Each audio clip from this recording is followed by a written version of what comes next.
Like, comment, subscribe, and let's do this. Believe me, if I started murdering people, there'd be none of you left. Welcome to Watch Mojo, and today we're taking a look at 10 disturbing interviews with killers. You admit to being evil, Richard? We are all evil in some form or another. For this list, we're looking at instances where accused murderers chilled our bones with statements or body language Ed during Kemper. interviews. Did any of these moments freak you out? Let us know in the comments. Number 10. John Wayne Gacy. The Netflix documentary The John The Wayne Clone Gacy Tapes Killer. did a lot to point out the notorious serial killer's sociopathic tendencies when it came to shifting blame for his accused crimes. Shoelaces, huh? You're in trouble now. Yeah, right. Aren't you afraid sitting that close to me? This wasn't the first time evidence to that end has come out, however, as documented by this piece from CBS News 2 Chicago back in 1992. I don't believe in hitting children. I don't believe in spoiling a child either. My values are such that if you give enough love to a You're children, accused of murdering 33 kids, and you say you didn't believe in hitting. Interviewer Walter Jacobson doesn't need to do much talking in his encounter with Gacy, as it quickly becomes clear that the former Pogo the Clown is trying his best to present alibi after alibi for his innocence. but this Yeah. is not one that I killed, so I don't know nothing about him. Gacy himself is composed for the most part, although there is a moment where he demonstrates his infamous rope trick with a shoelace that echoes the methodology of his horrible crimes. And you just turn this, and I says it causes a tourniquet. I said that's the only knot I ever learned. Precisely the kind of knot found on the ropes. Number 9. Ted Bundy. Damn. Time can change. And the way he talks, you'd think he's normal. If you didn't know him, like, and the things he did, he kind of looks normal too. So if you're an unsuspecting person, you'd fall for it. Oh my God. Learn. Precise. By the way, I always hear people talking about him, but I don't really know the specifics to his case. But by the way people are talking about him, sounds like he was a very evil man. And I just heard them saying 33 kids. That's insane. He's a sick man. Precisely the kind of knot found on the ropes. Number 9. Ted Bundy. Time can change many things about a person, including how they behave while being interviewed. The Ted Bundy featured in a 1977 jailhouse interview from KUTV News appears more in line with the suave yet cold-blooded reputation Bundy had among other notorious serial killers. You feel that everything will turn out all right, that you are innocent. Do you still feel that? Yeah, more than ever. He smiles a lot during the piece and displays body language that appears relaxed and almost happy. I'm not guilty. He doesn't even look like he's in jail. The time I stole a comic book when I was 5 years old. Bundy keeps eye contact with his interview throughout most of their conversation, and it's easy to become lulled into a false sense of security, which was exactly Ted's intention. If someone's crazy enough and nutty enough to do something like that, I can't stop them. There's nothing I can do. Fast forward to the night before his execution, and we see a fearful and pensive Ted Bundy, a man seeking to shift blame for his crimes during his interview with Christian conservative evangelist James Dobson. There are forces at loose in this country, particularly, again, this kind of violent pornography. Number 8. Richard Ramirez. You know what? Wasn't Ted Bundy the guy who was targeting like teenage black boys? Or I just know probably it was black boys. I think that's Ted Bundy. Correct me if I'm wrong. Put that in the comments. But people always do that, like evil people. Soon as like they're caught doing whatever evil deed they do, they always like say, "Oh, it was demons." If you're dumb, you're going to forgive them, because that's what all of them. It's like their last like Hail Mary, their last hope. The Night Stalker, Richard Ramirez, may be one of the most frightening serial killers of all time, not only due to the brutality of his crimes, but also the projected aura of what many perceive to be pure evil. Yes, I am Yeah. evil. Not 100%, but I am evil. It's easy to see why during some of Ramirez's more notable interviews over the years, including one He conducted does with have a author dark Mike aura Watkins. about him. Serial killers do on a small scale what governments do on a large one. They are a product of the times, Does he and have these are fangs? bloodthirsty times. Ramirez's somewhat tense responses to Watkins's questioning imply a coiled rage, an anger that's also exemplified by the Night Stalker's breathing as he seems to become annoyed with Watkins. I'll tell you what, I gave up on love and happiness a long time ago. Why? I don't care to explain that. Somebody- Let the quote stand for itself. Ramirez is comparatively more relaxed during a piece with Inside Edition, although that interview also hammers home the Night Stalker's obsession with Satanism, evil, and the occult. I believe in the evil. Look at him. This is a wicked world. And in a wicked world, wicked people are born. Number Man. 7, Edmund Kemper. There's something That guy, he looks, there's an aura about him. Like the previous two, like if you didn't know, you'd fall for that trickery. But that guy, he just has an aura about him. Like you could tell he's evil. And he doesn't shy away from you ever been next to a person who's evil or has that evil aura about them, like you sit next to them and hear them talk, like you could tell right away, even if they're not saying anything evil. I'm telling you, bro, he's one of those people. truly bone-chilling about the matter-of-fact way in which the co-ed killer, Edmund Kemper, describes his past in the 1981 documentary The Killing of America. Everything went towards killing him, and I didn't. But I'm saying, wow, it's uncanny. It was almost like it was meant to be that way, and I said, wow, this gotta stop. Kemper's impressive intellect and well-spoken nature belie the brutality of a man who committed his first murder at the age of 15. And if it had been in a city, I would have been a mass murderer at age 15. I would have killed until they gunned me down. I wouldn't have been able to reason my way out of it. The killer even makes a self-referential joke to his modus operandi of picking up hitchhikers by putting on a pair of glasses and asking the camera whether they would get into a car with him. Now, would you get in the car with this man? Huh? Kemper's mental state comes across as perpetually active, Oh my like a God. bubbling pot of water about to boil And over, he's while the a big documentary's guy. exploitative narration pushes the creep factor of this one over the top. I am an American, and I killed Americans. I am a human being, and I killed human beings. And I did it in my society. Number 6, Jeffrey Dahmer. There's no...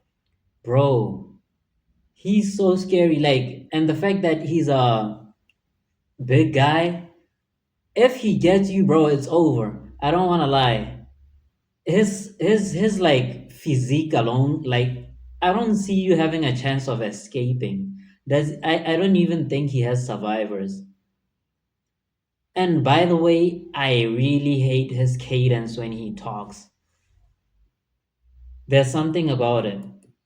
barely repressed rage within the demeanor of Jeffrey Dahmer as he discusses his history with interviewer Stone Phillips. And I acted on my fantasies, and that's where everything went wrong. Nor are there any wild headline-grabbing theatrics. Instead, Dahmer's quiet and soft-spoken recounting of his horrible crimes lends the piece that much more power.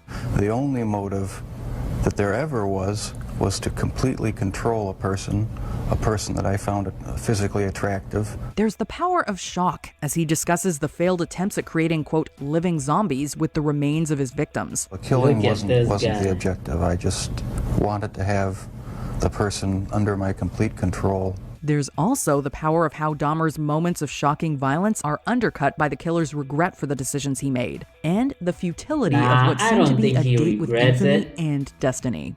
Once it happened the first time, it just seemed like it had control of my life from there on in. Number 5, Gary Ridgway. I don't think he regrets it. He just regrets getting caught doing it. As is with most of them or majority of them, they don't really regret like doing it, because if they didn't get caught, they'd still be doing it. He just regrets getting caught. Another thing I wanted to point out, I wanted to ask, was it Ted Bundy or was it Jeffrey Dahmer who was like targeting majority like of his victims were like black teenage boys, or it was just whoever it was? It's one of them. I just can't get down who it was. So if somebody knows that, please put that in the comments. Ridgway, aka the Green River Killer, was one of the most prolific of all American serial murderers. So I whipped out my ID, and with my ID would be I'd put my finger over my driver's license to hide my name. Ridgway was also perhaps one of the most unrepentant, a sentiment that's placed front and center during any of his interviews. A picture of my son. They would know I was a probably normal person. Take, for example, one he did with FBI psychopathy profiler Mary Ellen O'Toole, where he very calmly describes how he would gain the trust of his victims. The only thing that would be better than that would be to have your son in the car with you.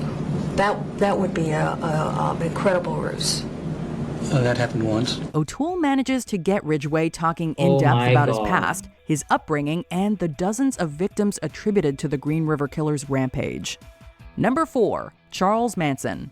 There has been a wealth of interview footage of Charles Manson released over the years, much of which can be used as evidence for the man's often unhinged persona. Do you feel blame?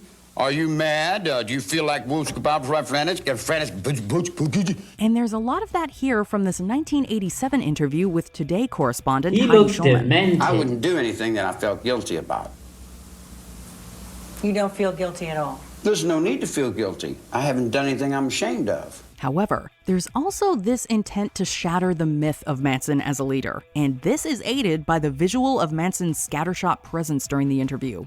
Maybe I should have killed 400 or 500 people, then I would have felt better.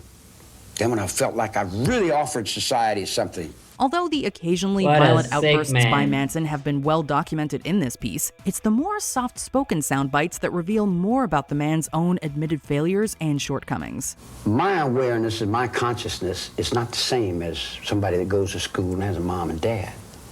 See, not having parents have left me in another dimension, so to say. Number 3, Otis Toole. With Charles Manson, did he actually do like kill people, or was he just a manipulator? Like he got people to do these things. He looks very demented too, and his like pleading to convince people or trying to convince people that he wasn't a leader. It's so obvious that you were. Like he looks very charismatic. That's probably why he got those people to do what they did. Say a whole city burned down. This interview with Otis Toole is the stuff of nightmares. There are a lot of reasons for this too, not the least of which is Toole's explosive bursts of laughter and absolutely chilling smile. What do you prefer in life? I don't know him. Sex or fire? Well, I like both. Additionally, there's the explicit nature of how Toole describes his past crimes, and how he and former associate and fellow killer Henry Lee Lucas seemed to easily disassociate the value of human life. It's just like butchering a hog to save a cow. Ain't no difference.